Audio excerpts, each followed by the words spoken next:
Muchas gracias por acompañarnos en una emisión más con los refugiados. Hoy hablaremos de un tema muy importante, muy confrontador, pero también muy aleccionador. Somos las y los mexicanos personas que tenemos en el ADN el tema de la intolerancia o podemos ser personas solidarias con las personas que vienen de lejos. Los invito a quedarse con nosotros.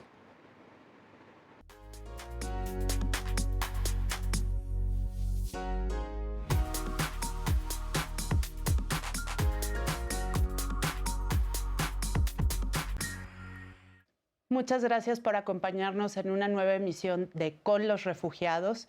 Este es un espacio de la Agencia de Naciones Unidas para las Personas Refugiadas, ACNUR, que para nosotros es muy importante y estamos muy contentos de tenerlos, porque esto es gracias al esfuerzo del canal Justicia TV, quien está comprometido con la agenda de derechos.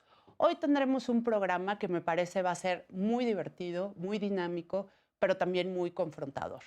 Vamos a hablar con dos expertas y un experto en relación a conceptos que tienen que ver con xenofobia, racismo y discriminación que nos puede generar los otros, las otras, personas que vienen de fuera, muchas veces en circunstancias difíciles y que a veces no logramos empatizar con ellas y con ellos. Debo decir que este tema es muy importante porque en México tenemos circunstancias difíciles.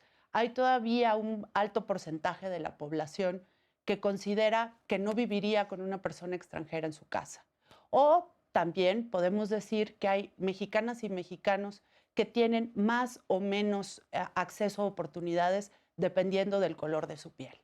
No voy a ahondar más en estos datos porque justo quiero dar la palabra a mis invitadas y invitados, un invitado reincidente, pero voy a empezar con Tania Ramírez. Ella es directora general adjunta de vinculación del Consejo Nacional para Prevenir la Discriminación, CONAPRED. Tania, muchas gracias por acompañarnos. Muchas gracias por la invitación, es un gusto estar acá para platicar. Aquí a mi derecha tengo un invitado reincidente, Adán García. Él es el director académico del Museo Memoria y Tolerancia, quien ya nos ha acompañado en otras ocasiones porque es un experto en el tema. Adán, muchas gracias por estar otra vez con nosotros. Al contrario, un gusto. Y si quieres usar el plural en femenino porque son más mujeres, puedes hacerlo. Perfecto. Y bueno, no por último, y no por ello menos importante, tengo a mi colega Sofía Cardona. Ella trabaja en ACNUR y está en un área muy importante que más al rato nos comentará a qué se refiere el área de protección de ACNUR. Claro que sí. Muchas gracias por la invitación. Bueno, pues hoy el diálogo que vamos a tener con las expertas, vamos a aplicar ese lenguaje de género, se va a referir, o bueno, quiero entrar en una primera parte con una dinámica, a ver si me ayudan. Vamos a hacerlo de manera rápida. Hagan de cuenta que le van a platicar, están en una comida familiar donde está el sobrino pequeño, pero también su tía abuela y su, ¿qué les gusta? El esposo de alguna... La tía con prejuicio. Exacto, vamos a tener un universo diverso. Entonces, Tania, el reto es que me digas qué es la discriminación rápido y para ese tipo de personas. Ok. Diría entonces que la discriminación es una práctica que sucede hacia las personas en donde se hace una distinción por alguna característica de esta persona y que implica negación de derechos, o obstáculos o impedimentos para realizar alguno de los derechos humanos y desarrollar su vida de manera digna y plena. Muy bien. Adán, ¿no la tienes fácil? A ti te va a tocar hablar del racismo. Yo quería hablar de discriminación. Pero bueno, todos los seres humanos nacemos libres e iguales en dignidad y derechos. Eso es algo que se nos da en el nacimiento por solo ser humanos. Y dotados como estamos de razón, tenemos el deber de comportarnos fraternalmente los unos con los otros. El racismo es una forma de discriminación. Y en esa forma de discriminación lo que hace es tres movimientos. Uno, separa, es decir, distingue. Distinguir puede ser normal, pero la discriminación comienza a operar cuando ustedes, además de distinguir hombre, mujer, blanco, negro, minimizan a uno, lo devalúan, ¿no? Entonces ya es un escalón abajo. Pero el peor movimiento del racismo es cuando violenta, cuando le niega los derechos y la dignidad a las otras personas. Y el racismo opera en el tono de piel, en la lengua, en el origen nacional, en la etnia. Y lo que hace es decir, yo te domino a ti porque eres diferente, porque vales menos y por lo tanto puedo ejercer la violencia. Hay un filósofo, Foucault, que dice que el racismo es un mecanismo para asesinar al otro sin matarlo. Wow. Mira, Adán, que Foucault en la cena familiar, en la comida familiar es un reto, pero bueno. Pero la frase es clara. La frase es clara, sin duda. Sí. Sofía, ahora te toca el reto de decir qué es la xenofobia. Claro. La xenofobia, quizá aprovechando la proveniencia de derecho que tengo y recurriendo un poquito a el vocablo en sí, a nadie le sorprenderá saber que xenofobia es miedo a lo extraño, miedo a lo de afuera. En términos muy concretos, sin embargo, la xenofobia es cuando esto es un odio, es una repugnancia, es una hostilidad al extranjero. Una cosa que es importante, creo, decir es, la xenofobia lleva a la discriminación y el racismo es una cara seria de la discriminación. Pero la xenofobia, en términos generales, tiende a provenir de la ignorancia y de el no conocer al otro, ¿no? Y la xenofobia se da especialmente cuando no conocemos al otro, cuando no hemos convivido con el otro, pero también, sin duda y desafortunadamente, cuando el mundo, nuestro país, nuestro entorno es inestable, es inseguro. Y hay una tentación de buscar una respuesta fácil o sencilla a esa inestabilidad. Y es natural si nos pasa a nosotros con nuestros amigos. Tú tienes a tu amigo, llega una persona totalmente extraña a decirte, hola, ¿cómo estás? ¿Me puedo sentar en tu mesa? No, no te conozco, no sé quién eres. ¿Por qué te voy a dejar sentarte en mi mesa? Y eso, en términos de xenofobia, es llevarlo a la máxima expresión. No te conozco, no sé quién eres, mi país ya tiene suficientes problemas, ¿por qué te voy a dejar que vengas y generes más, ¿no? Pues ahora vamos con un reto también interesante. Tendremos que hacer en un minuto, una definición de qué es la tolerancia y la inclusión. Porque recordemos esta frase de, yo te tolero, ¿eh? ¿Quién quiere empezar?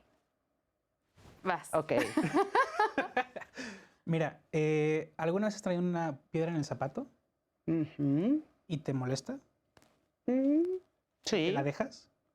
No. Ok. Eso no es tolerancia. Eso es no tener la posibilidad de tomar una decisión. La tolerancia tiene que ver con reconocer lo que es diferente, lo que es diverso, lo que es a veces retador y nuevo, y aceptar esa posibilidad de que lo otro diferente tiene más que ver conmigo que lo que nos hace distintos. La tolerancia es la convivencia armónica de las diferencias. Y la inclusión es tomar ventaja de eso que es diferente para juntos construir riqueza. Wow. ¿Quién sigue? Pues yo diría que la tolerancia es el respeto de las diferencias, pero no un respeto con distancia, sino la posibilidad de abrazar las diferencias, ¿no? Y eso también es la inclusión. Incluir es abrazar las diferencias con un genuino interés de descubrir aquello que en los otros nos puede sorprender, nos puede enriquecer, nos puede gustar y nos puede complementar. Wow. Sofía. Pues excelente. Creo que nada más agregaría que la tolerancia y la inclusión no exigen que yo entienda al 100% al otro, no exigen que esté de acuerdo al 100% con el otro. Lo que nos exigen es, somos seres humanos, yo no tengo que entenderte al 100 y no tengo que estar de acuerdo contigo para reconocer que tú mereces respeto y mereces un espacio. Y ese espacio tiene que ser un espacio real, no una distancia, no, bueno, haz lo que quieras, pero allá afuera, o haz lo que quieras, pero adentro de tu casa. Todos merecemos el derecho a ser quienes somos y que eso a veces puede llevar a roces, seguro. pero eso no implica que no podemos respetar, incluir y abrazar. Ahora yo quisiera que habláramos un poco de los prejuicios, de los estereotipos, cómo lo podemos ver en la cotidianidad y después cómo lo podemos ver tal vez en actos que sí tienen repercusiones o cómo esas pequeñas cosas cotidianas pueden llegar a actos que tienen repercusiones mayores, ¿no? Quisiera como ponernos un poco en contexto, sobre todo ustedes, Tania, que son el Consejo Nacional para Prevenir la Discriminación, ¿qué tiene que ver la cultura social hasta, ¿no? O la cultura cotidiana, hasta las decisiones de gobierno, probablemente? Sí, claro. Imagínense que el ciclo de la discriminación, si fuera un mecanismo, empezaría con un engrane que está en los prejuicios y en los estereotipos, que es aquello que sucede en nuestras mentes, ¿no? El temor al que es extranjero, el temor a lo que no conozco, las distinciones que hago por tonos de piel o por origen étnico, etcétera. Eso puede habitar en las mentes de las personas con un nivel de respeto o de cercanía, dependiendo del caso, pero esas ideas, en el siguiente engrane, se pueden materializar. Y materializarse en expresiones, en prácticas, en conductas, en trato entre las personas, ¿no?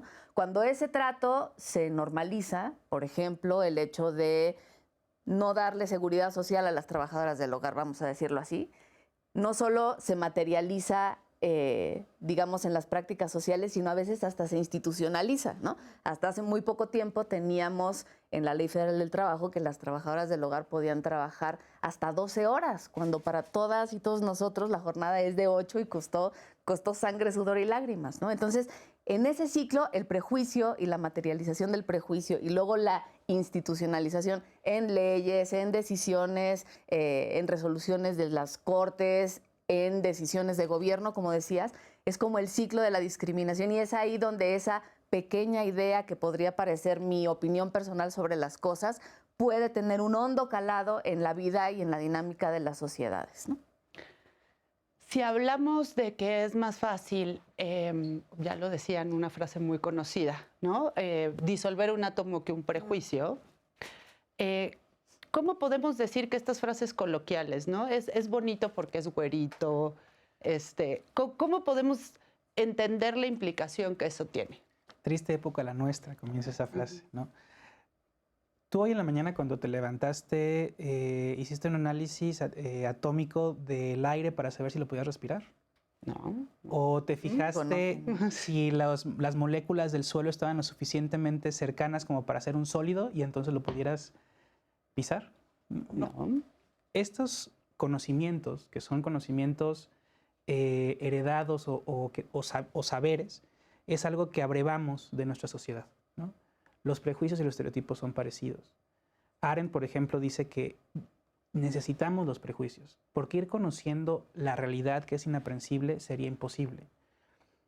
Si nos pueden educar en la distinción, si nos pueden educar en la devaluación, un niño no nace odiando, nos pueden educar también para el reverso. Claro. Nos pueden educar, o podemos educar, porque todos somos parte de estas, del nacimiento de los prejuicios, de los estereotipos, para pensar que antes de distinguir, yo puedo ver al otro los ojos y decirle, te reconozco, me reconozco en ti, reconozco tu valor y tu dignidad.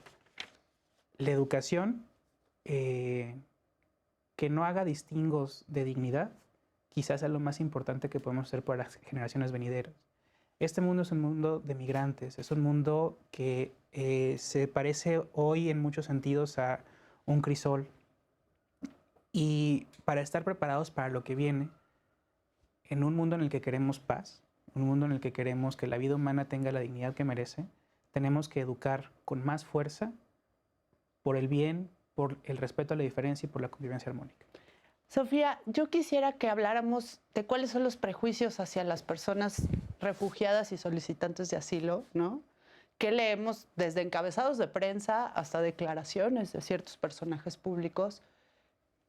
¿Cuál es el pulso? ¿Y por qué si es diferenciado o no por tratarse de una persona centroamericana o de una persona que viene de otro lugar? Claro. Bueno, desafortunadamente, probablemente ustedes lo vieron, ayer precisamente salió una encuesta en la cual las cifras son desgarradoras, ¿no? Una encuesta Mitofsky en donde nos dice que aproximadamente 79% de las personas mexicanas encuestadas querrían que las personas centroamericanas que llegaron en caravana regresen a sus países, que aquí hay muchos problemas, que mejor las regresen. Es importante comenzar por entender siempre que una persona refugiada es una persona que su vida y libertad e integridad personal están en un riesgo absoluto si regresan a su país. Entonces, en muchos sentidos, regresar a estas personas o decir que se regresen puede ser condenarlas a la muerte. Ahora, ¿por qué se mezcla discriminación con estas encuestas y todo esto? Porque normalmente cuando uno piensa en un refugiado, está pensando en una persona de Siria. Piensas refugiado, piensas en un campamento gigantesco de refugiados en Kenia. Y no piensas que las personas usando la bestia o cruzando nuestra frontera o en caravana son refugiados. Hasta la palabra, les decimos la caravana de migrantes. Cuando las encuestas de protección que ha hecho ACNUR nos dicen que 70% de las personas nos dijeron, y nos los dijeron claramente, si regreso a mi país, puedo morir. Entonces, quizá deberíamos de pensar en una caravana de refugiados, más que una caravana de migrantes. Creo que vamos a cerrar este primer bloque de una parte lúdica, como lo dije, a una parte confrontadora. Y en el siguiente bloque, a lo que queremos abordar es ya una parte más diagnóstica. Vamos a ponernos un poco más serios, ¿no? Para llegar a la parte propositiva. Entonces, los invito a quedarse viendo con los refugiados. Regresamos en un momento.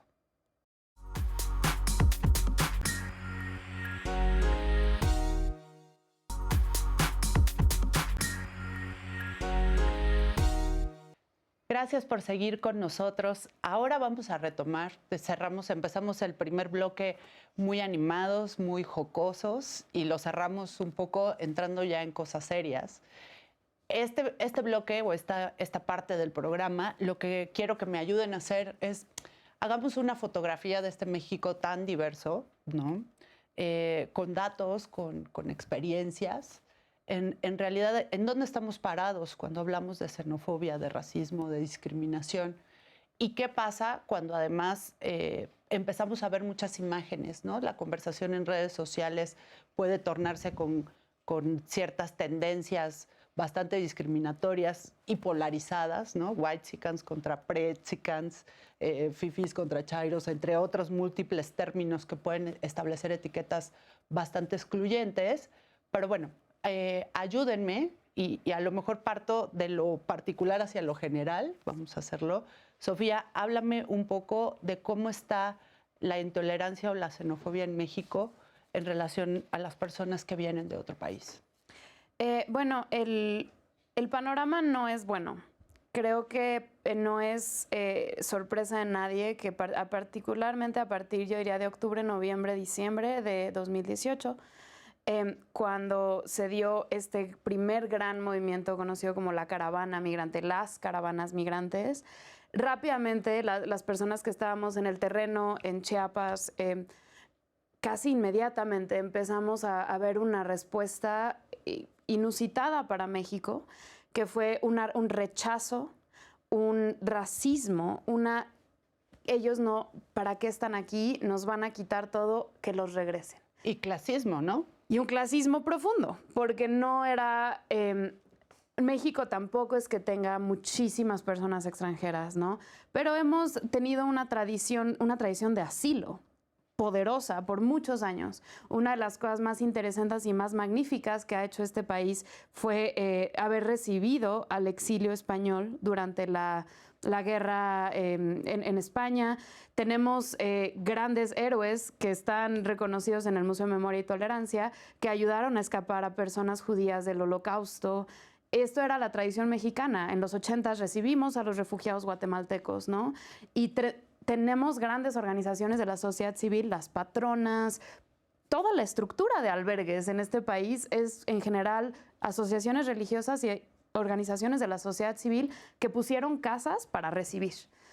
Pero con la caravana comenzó a haber una algidez en el discurso que no habíamos visto antes y desde entonces hasta ahorita hemos visto un rechazo significativo, no diría contra los extranjeros en general, sino muy específicamente contra personas provenientes de Centroamérica y ahora también contra personas provenientes de ciertos países de África que están empezando a llegar al país. Y eso sí es nuevo y es serio. Yo recuerdo alguna vez que una argumentación del gobierno mexicano ante un examen que se le hacía en Naciones Unidas, donde se decía que en México no había racismo por el hecho de que no había negros. Eso fue una posición oficial. Sí. ¿Qué puedes decirnos, Adán? Mira, yo difiero un poco de Sofía, con mucho respeto, en torno a la apertura de México. Yo creo que en realidad México y, por ejemplo, el siglo XX nos dio ejemplos de esto. Es un país que internalizó la discriminación, internalizó el racismo y lo aceptó, ¿no?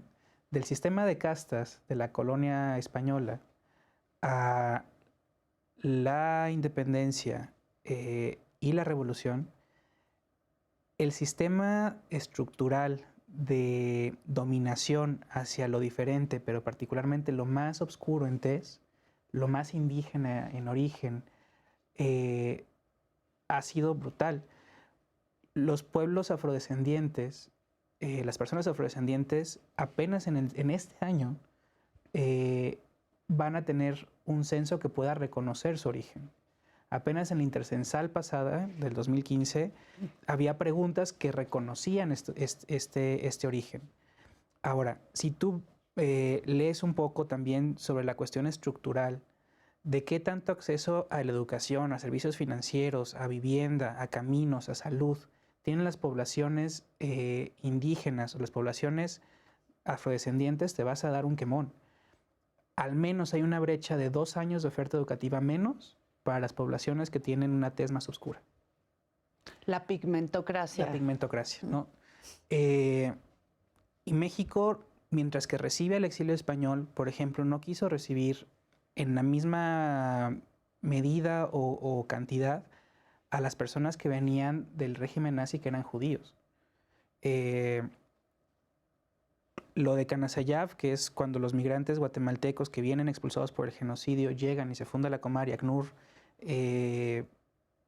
trabaja con las autoridades mexicanas, es un gran ejemplo de lo positivo, pero lo que estamos viviendo hoy, 2019 y 2020, es la viralización de eso que teníamos soterrado o escondido, que nos da, por el miedo y por la ignorancia, no queremos recibir al otro. Pareciera que hubiéramos copiado un discurso que viene de más al norte para como sociedad operar el evitar que lleguen más arriba. Y ya que estamos en un discurso discordante, no es cierto, yo quiero, Tania, que nos ayudes porque sé que el CONAPRED ha hecho varios estudios nacionales y en esos estudios pues se muestra que México es muy diverso, ¿no? Y tenemos sí probablemente ciudades, no diría ni siquiera ciudades, un porcentaje de personas que puede ser muy excluyente, muy discriminador para algunas cosas, porque también habría que ver sí con personas con discapacidad, sí con personas extranjeras y también solidario y incluyente como la de las organizaciones de sociedad civil, claro. Algunos movimientos artísticos, pero en cifras generales, digamos, con este contexto como el de la ENADIS, ¿qué puedes decirnos, Tania? ¿Cómo puedes dibujar al país? Sí, yo creo que la ENADIS, que es esta encuesta nacional sobre discriminación en México, nos arrojó cifras que nos hacen tener un panorama bastante claro de que efectivamente México es un país, pues sí, profundamente racista y profundamente discriminador. Hay algunos datos alentadores. Por ejemplo, niñas y niños son menos propensos a tener prejuicios, lo cual quiere decir que los prejuicios se van construyendo con la trayectoria de vida y esa es una gran oportunidad para deconstruir y para tener acciones desde la infancia, ¿no? Pero sí, sin duda descubrimos que hay elementos de alarma en el sentido de la xenofobia, en el sentido del racismo. Pensaría que también a la par de la xenofobia hay otro concepto más o menos reciente, pero que ayuda a entenderlo. Si xenofobia es el miedo o el odio al extranjero, al extraño, aporofobia es una categoría que nos ayuda a entender el miedo o el odio al pobre, ¿no? Y creo que esto es importante también para poder entender cuál ha sido la respuesta con estas caravanas o éxodos o movimientos humanos de los últimos años. No es únicamente una resistencia a integrar al extranjero porque es extranjero, porque si fuera una caravana que viniera de Europa probablemente no habríamos tenido la misma reacción. Estamos teniendo una reacción así porque nos da miedo, repelús, fobia, la pobreza de los países vecinos en el triángulo, digamos, de Centroamérica más cercano, que es el que está llegando, ¿no? Por dar algunas cifras, había una pregunta tremenda en la ENADIS que era, si usted tuviera que rentarle una habitación de su casa a alguien, ¿a quiénes no se la rentaría? Y uno de los porcentajes más altos, y esa cifra subió respecto de la ENADIS anterior, es no le rentaría el cuarto a una persona extranjera, 39% de la población, ¿no? A la par con no se lo rentaría a una persona con VIH o a una persona joven, ¿no? Ahí está una fotografía diagnóstica de los prejuicios y de la xenofobia, ¿no? 56.6% de la población, por ejemplo, dice que no está de acuerdo en que en México se practiquen costumbres distintas a las mexicanas. Estaría muy interesante saber qué es lo que las personas piensan que es una costumbre mexicana auténticamente. Y bueno, hay otros datos sobre las diferencias por tono de piel que también nos hablan del racismo, que a veces también se cruza con el clasismo. Hay quienes incluso hablan de clasirracismo, ¿no? Las personas con tonos de piel más oscuras a veces también por esta discriminación estructural se corresponden con niveles de menor educación, de menor acceso a la salud, etcétera. Por ejemplo, si pensamos en educación superior, el 30% de las personas con tonos de piel más blancos en México acceden a la educación superior, ¿no? Mientras que solo el 16% de las personas con tonos de piel más oscuros puede acceder a educación superior. No, de hecho, por ejemplo, cuando sale esta encuesta hecha por el INEGI, ¿no? Se había hecho en un ejercicio previo el ENADIS, pero obviamente con una prueba, con una muestra menos... Más reducida. Exactamente. Pues causó muchísima polémica, ¿no? Sí. O sea, estos datos generan una conversación que trasciende las comidas familiares, ¿no? Y a la conversación en redes y demás. Y Sí. es muy importante esto. Podemos vivir en el mito de la inclusión o en el mito de lo receptivo, pero cuando nos muestran en un espejo Exacto. una visión desde afuera que nos dice, oigan, mexicanos, fíjense que ustedes a lo mejor no son lo que creen que son, tenemos la oportunidad, 1, de diagnosticar y 2, de modificar, ¿no? O sea, cuando te dicen, fíjate en esto que estás haciendo mal o que no debería ser, lo puedes modificar. Entonces, las políticas públicas también pueden reorientarse a un objetivo diferente, ¿no? Por ejemplo, ENADIS también toca cuestiones de discriminación a personas con discapacidad, a personas que son parte de la población LGBT+, con orientación sexual y identidad sexogenérica diversa. Entonces, una herramienta como esta sirve mucho para dar información pertinente y veraz, para movilizar en términos de emociones, empatía y otras cuestiones, y también para activar socialmente o para llamar al gobierno y a la sociedad a una modificación. ¿Y qué tal el prejuicio, Sofía, de lo que pensamos que son las migraciones, ¿no? O sea, ahora la identificación de que eran hombres jóvenes, solos, ¿no? Que venían de la mara o que eran criminales. Y cómo ha ido cambiando el rostro, no solo del prejuicio, sino de la migración en sí misma. Claro. ¿No? ¿Qué peso ha tenido eso en el trato de los lugares a los que llegan mientras están solicitando asilo y ya cuando pueden lograr integrarse socialmente? Claro. Bueno, sí es súper importante. Se ha hablado desde hace años, algunos 3, 4, hasta 5 años, de lo que se llama la feminización de la migración, ¿no? En términos a mí me parece que es una cifra brutal. El último informe de tendencias globales de ACNUR nos dice que la mitad de los refugiados en este mundo son niños. La mitad. Eso estamos hablando, hay 25.9 millones de refugiados. La mitad son niños. Entonces, estamos hablando de personas, y vale la pena enfatizar, ¿no? Aquí en México, claro que es un reto, es diferente tener espacios adecuados, idóneos, buenos para recibir una familia y para recibir a un niño no acompañado, a una niña no acompañado, a una mujer trans, a una pareja lesbiana, a la tradición de un albergue de paso porque eres un hombre solo joven con capacidad para trabajar, vas a dormir un día y te vas. Pero todo ha cambiado, también ha cambiado el hecho de que, y por eso el énfasis que nosotros desde ACNUR hacemos de pensar en esas personas como personas que huyen, personas refugiadas, ahorita sí se tienen que quedar mucho más tiempo en los lugares de recepción.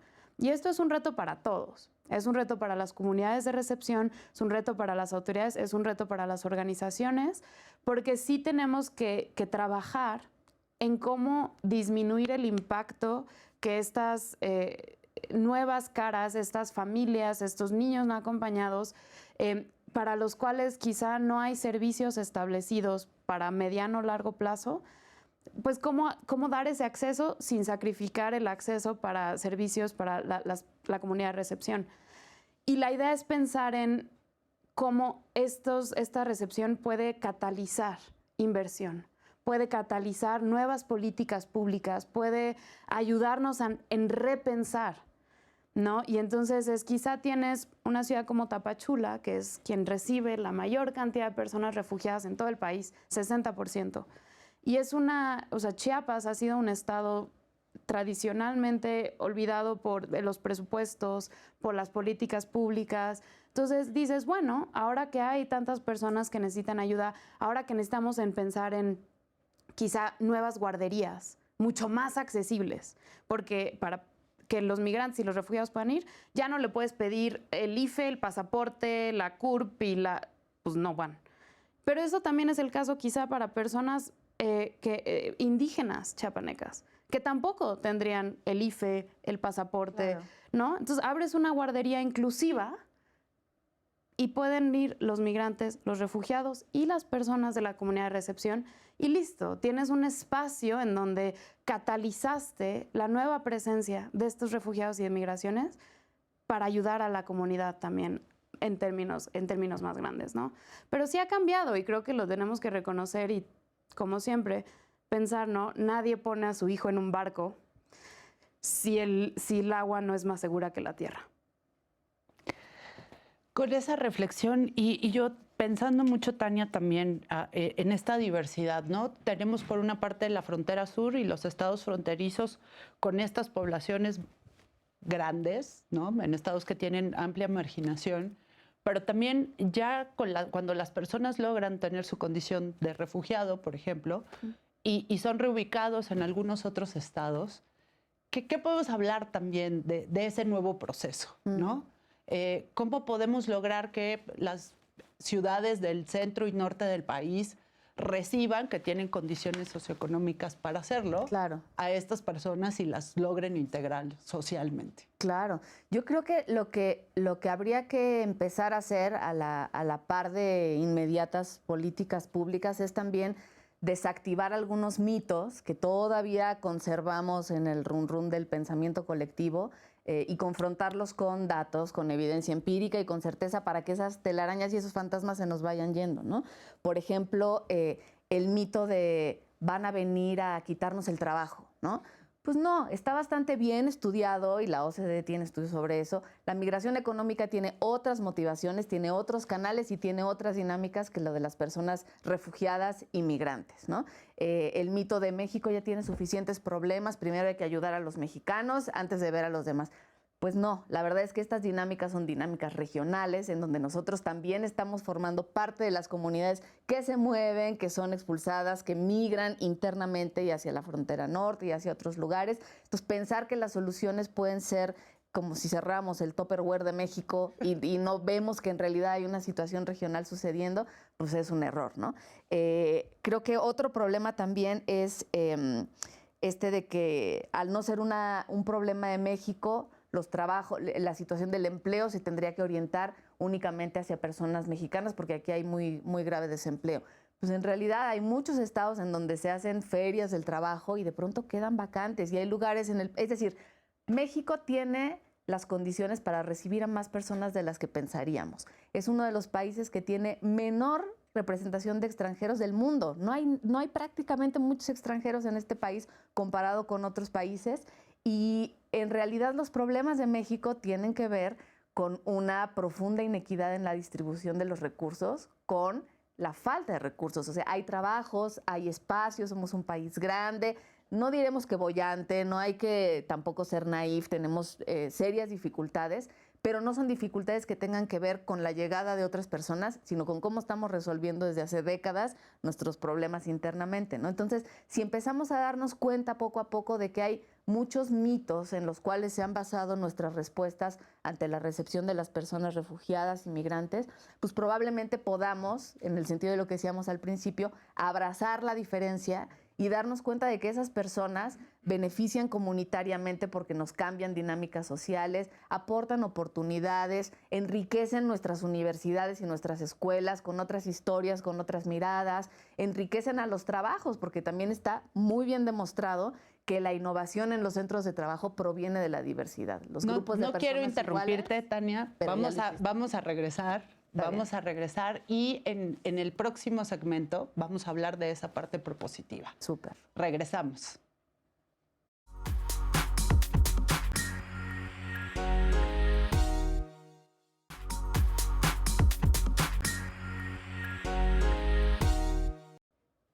Gracias por seguir con nosotros. Tuve que interrumpir un poco abruptamente a Tania, lo lamento mucho, no era la intención.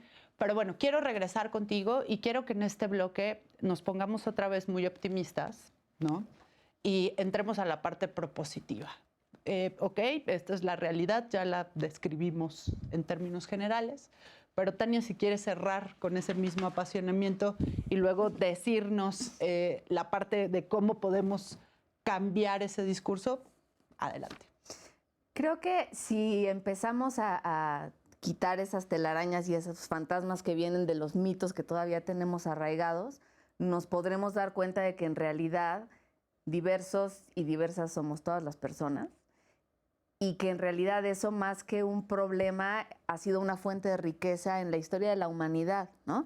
Decía en el bloque pasado que en los centros de trabajo, por ejemplo, incluso en las megaempresas de punta, pues un hallazgo que ya tienen muy bien descubierto es que la diversidad genera innovación, ¿no? Un grupo de personas idénticas que vienen del mismo lugar, que son varones de la misma edad, de los mismos orígenes, tonos de piel, pues seguramente le van a dar las mismas soluciones a las cosas, mientras que si tú incorporas a una persona con discapacidad y a una persona indígena y a una mujer que es mamá, la mirada es más rica y las soluciones son más ricas. Entonces, ese es un ejemplo de cómo la inclusión y la diversidad son más benéficas que problemáticas, ¿no?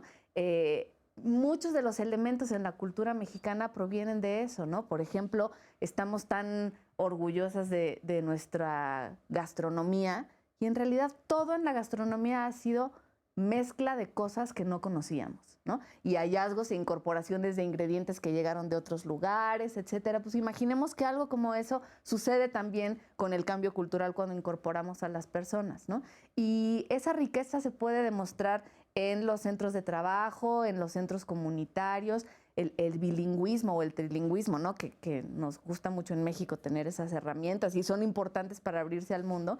Pues a veces nos olvidamos de que los pueblos indígenas son nuestros primeros bilingües en casa y a veces no lo valoramos como una sabiduría, como una auténtica fuente de información y de saber que nos podría ser útil. Entonces, hablar de que hay que abrazar la diversidad no es nada más un choro romántico, es en serio la oportunidad de aprender de las y los demás, de aceptar que no lo sabemos todo, que no lo somos todo, de aceptar que crecer como humanidad tiene que ver con reconocernos y recibirnos pues, en esa otredad y en esa pluralidad que es menos problemática de lo que pensamos si nos animamos a verla así, ¿no? Adán, yo creo que hay una concepción, y tú me ayudarás a desmentirla o no, de que la Ciudad de México es una especie de oasis, el oasis de los derechos humanos, ¿no? Hay como probablemente un prejuicio, ¿no? De que hay muchísima apertura. Yo tengo otros datos. Habría información que podría decir que la Ciudad de México también es muy diversa, Sí. pero pero ¿qué experiencia se vive en el museo cuando tú traes información y además de como en esta forma de divulgación artística y las personas llegan y conocen fenómenos que pasaron cerca de ellos, ¿no? Como la historia de América Latina, pero que probablemente desconocían? Mira, el museo no solo es la parte de memoria, también la parte de tolerancia. Y en un esfuerzo que inauguramos en un proyecto que tuvimos con COPRED hace unos años que se llamaba Encarar el Racismo, empezamos a ver qué tan eficientes éramos para transmitir nuestro mensaje. Entonces, hemos tenido muestras que hablan sobre los principales 6 grupos discriminados. Hay una sala sobre discriminación específica. Hay una encuesta que es hoy la encuesta más grande a nivel global sobre discriminación. Tiene más o menos 135,000 personas que la han respondido. Pero en las encuestas que hacemos de salida de las temporales, tuvimos Martin Luther King, Un sueño de igualdad, que hablaba sobre racismo y discriminación. Y tuvimos una que a mí me llamó mucho la atención que se llamaba Feminicidio en México, ya basta. Después de haber recorrido el museo, de haber visto los genocidios, de haber pasado por la parte de tolerancia, llegabas a feminicidios y te hablaban sobre estructuras como el machismo, la violencia de género, hasta llegar a la parte asesina. Resulta que después de pasar por ahí hacemos una encuesta de salida y todavía después de todo eso, 23.4% de las personas pensaban que era legítimo ejercer la violencia contra la mujer. De los hombres. Las mujeres no se quedaron muy atrás, 18.1% de las mujeres pensaban que era legítimo ejercer la violencia contra una mujer. Esto es triste, ¿no? Pero en tierra de ciegos el tuerto es rey. La Ciudad de México sí puede pensarse como un espacio más receptivo, porque también sus legislaciones, sus modificaciones, las propias sentencias reconocen el derecho a el libre desarrollo de la personalidad, y la Ciudad de México fue un parteaguas frente a otros estados y todavía hoy tiene una legislación de avanzada. Lo que el museo intenta hacer, y está logrando, digo, es un museo que tiene menos de 10 años, es que al movilizar la capacidad destructiva, o sea, al educar sobre la capacidad destructiva del ser humano, que puede empezar en lo pequeñito, en esto que yo les decía, la distinción, la devaluación y la violencia, crece. Estamos construyendo un dique de contención para que esas cosas ya no sucedan, ¿no? Cuando un niño viene, por ejemplo, a Isla Mit Sésamo, que es la sección para niños, es como si se llevara una vacuna en contra del odio, la intolerancia y la violencia. Cuando una mujer de secundaria pasa por una exhibición que habla sobre violencia de género y sobre el ciclo de violencia en las relaciones, se está llevando una vacuna para no aceptar o normalizar eso en su relación. Cuando un chico, un joven de 16 años le dicen que lo que comparte en las redes sociales conlleva una responsabilidad y que si él multiplica los mensajes de odio, está colaborando con ellos, y que por el contrario, si comparte lo positivo, está también colaborando con eso. Estamos despertando conciencia, estamos buscando un cambio social. Y yo creo que el museo está avanzando en ello. 4 millones de visitantes tenemos más o menos en estos 9 años y cachito. Y nuestra idea es penetrar cada vez con mayor fuerza en la educación. Pues, Sofía, yo en el principio del programa, y no quiero faltar a nuestra palabra, dije que ibas a explicar un poco en qué consistía el trabajo de protección. Quiero llevarlo a que nos cuentes qué pasa, qué hace ACNUR, cómo acompaña ACNUR a las personas que ya tienen la condición de refugiado, ¿no? ¿Qué viene después, ¿no? Porque habíamos estado muy acostumbrados a México como un país de tránsito, no de personas que se quedaran, y ahora hay muchas personas, o está habiendo más personas que se están quedando en este país. Y entonces, ¿cuál es tu trabajo y qué sigue después? Claro. Bueno, es una cosa, yo siempre que platico con una persona solicitante de la condición de refugiado que está empezando este proceso, siempre le digo, mira, lo que más nos importa y donde te vamos a acompañar siempre desde el principio es que tú puedas solicitar la condición de refugiado y te vamos a apoyar mientras estás en este trámite, porque si tu vida está en riesgo, si regresas a tu país, queremos que seas refugiado, eso es lo primero. Es importante que seas refugiado. Refugiado es tu paraguas. Pero la misma palabra, refugiado, indica riesgo. Entonces, el trabajo de ACNUR siempre va dirigido a conseguir lo que llamamos solución duradera. Y hay 3 grandes soluciones duraderas, ¿no? La primera es, si las condiciones en tu país mejoran, qué mejor que poder regresar. Esta repatriación, sin embargo, tiene que ser segura, tiene que ser plenamente voluntaria. En el contexto mexicano, cuando 80% de las personas refugiadas solicitantes el año pasado fueron de Honduras, no es posible hablar de una repatriación voluntaria, no en este momento. Las condiciones en Honduras, en El Salvador, en Guatemala, no permiten un regreso. Entonces trabajamos, y ese es el principal trabajo de ACNUR en México desde una perspectiva de solución, en la integración local. Y la integración local no nada más es excelente, tienes tu certificado de refugiado o tienes tu residencia permanente, sino este certificado, esta residencia que da el gobierno mexicano, porque cabe siempre destacar que la legislación mexicana sobre refugiados es punta de lanza, es extraordinaria. No nada más tengo mi residencia, sino con esta residencia puedo conseguir un trabajo, puedo rentar una casa, puedo inscribir a mis hijos a la escuela. Y el trabajo que ahora hacemos, y justo tú hablabas, ¿no?, de un poco descongestionar el sur y mover a personas ya refugiadas a donde hay quizá muchas vacantes de trabajo y más oportunidades, hacemos eso principalmente. Detectamos ciertas ciudades en ciertos estados del país, en el corredor industrial principalmente, donde había vacantes laborales que no se estaban llenando por los mexicanos. Y lo que hacemos es un trabajo de concientización. Porque cómo resolver la xenofobia, lo dijimos, es conoce al otro, platica con el otro, dile, oye, me llamo Sofía, así soy, mira, resulta que somos iguales. Entonces, lo que hacemos es trabajar con empresas, con autoridades locales, con hospitales, con escuelas, con directores de las escuelas, si les miren, estas son las personas refugiadas, estos son los documentos que traen, tienen muchas ganas de trabajar y de reconstruir sus vidas. Denles una oportunidad. Y hemos tenido una excelente respuesta. En los últimos años, este programa empezó en 2016, hemos reubicado a más de 5,000, 6,000 personas. Se calcula que las aportaciones que ellos han hecho por su adherencia al trabajo, en términos de impuestos, ya están 3 millones de pesos o más.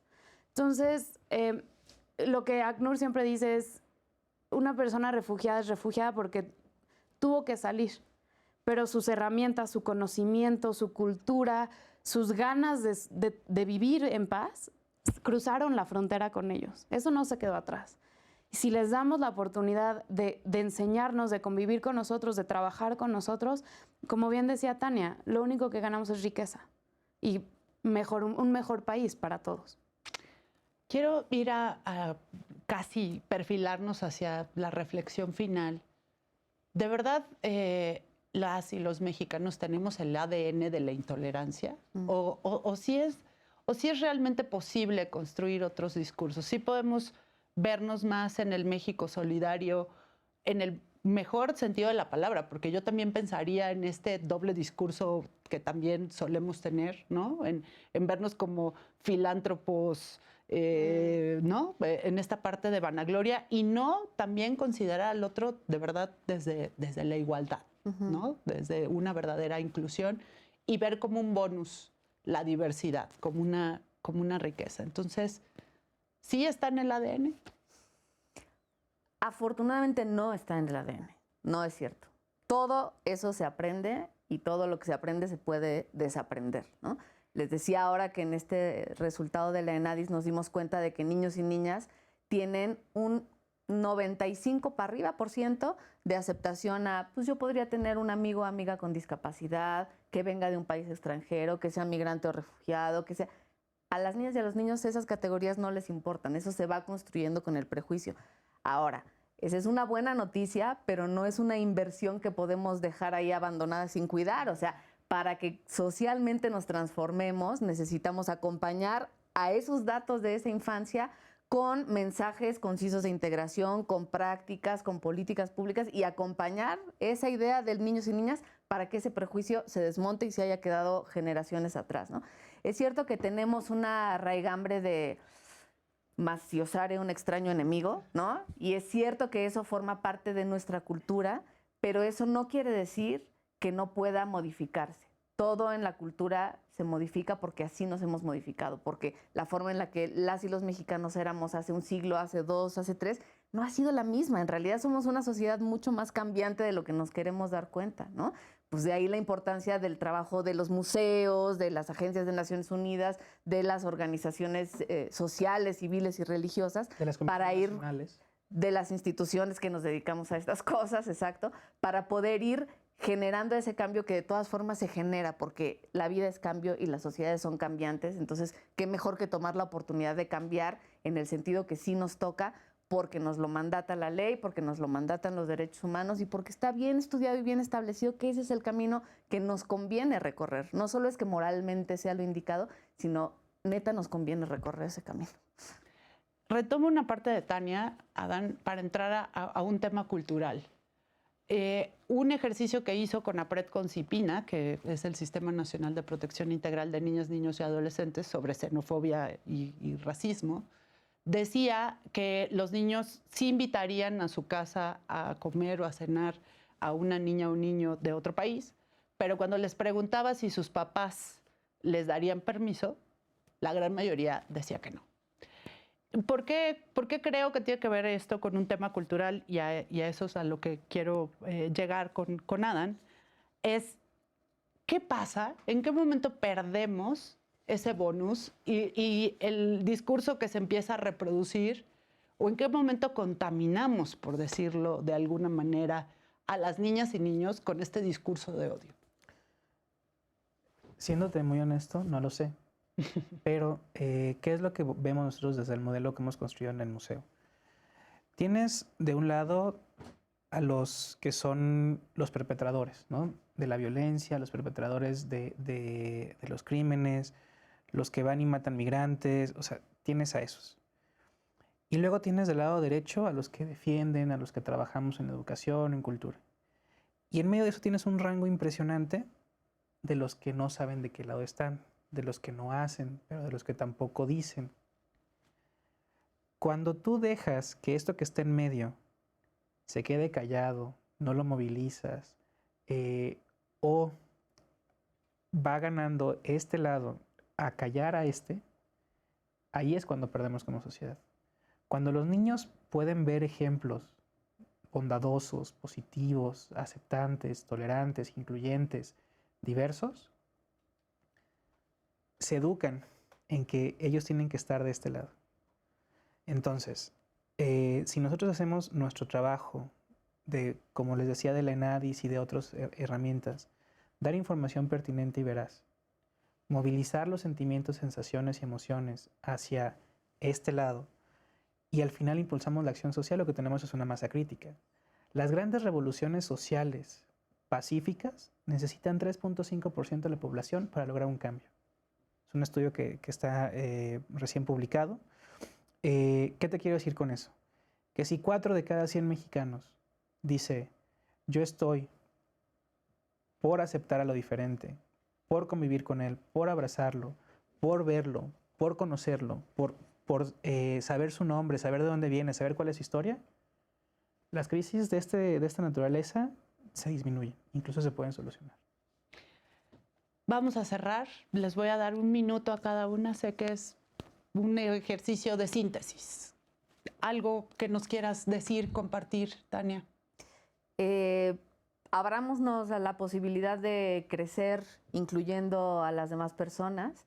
Recordemos que las personas refugiadas probablemente habrían elegido otra vida para ellas y ellos, y si estuviéramos en esas condiciones, probablemente querríamos que alguien más en otro lugar nos acepte. Y bueno, recordarles simplemente el sitio de esta encuesta que hemos estado mencionando, cindis.conapred.org.mx. Es un mar de data. Quien lo quiera navegar, bienvenido. Ahí estamos. Sofía.